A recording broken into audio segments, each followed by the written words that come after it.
Yeah, so the bellows, the smoker, is mainly just as a, it's a form of distraction so that if they get fired up, they just kind of settle back down because they think their house may be on fire. Yeah, my name is Andrew Moore. I grew up in Rochester, New York, and ended up here in this lovely town of Trumansburg. My wife, her family, the Vogel clan, is how I entered into this little paradise of a town.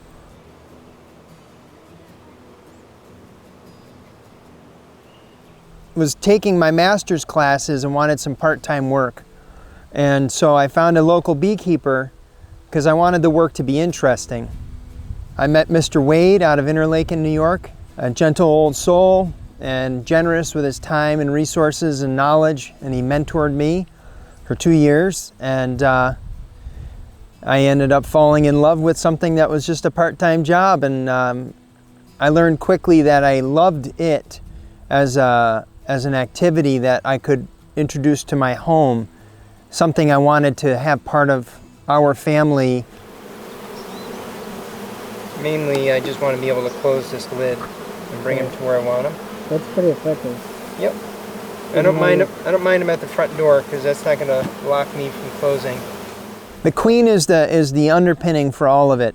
There's one queen in each of these hives behind us, and her primary function is to lay eggs at a rate of, in the summer months, 1,000 eggs a day. I have not counted, but just reading.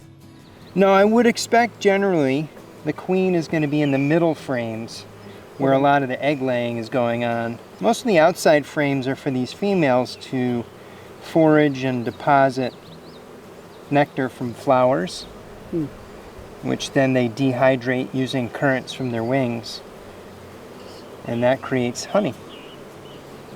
So right now they're just depositing.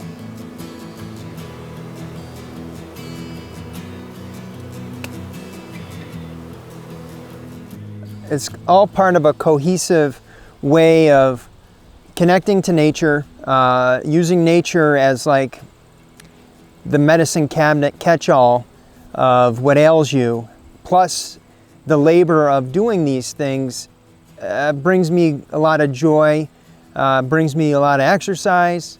I feel like it keeps me learning and keeps me young, and it forces my hand to stretch and stay flexible and strong so that I can take care of tasks such as the firewood, hand splitting and chainsawing. And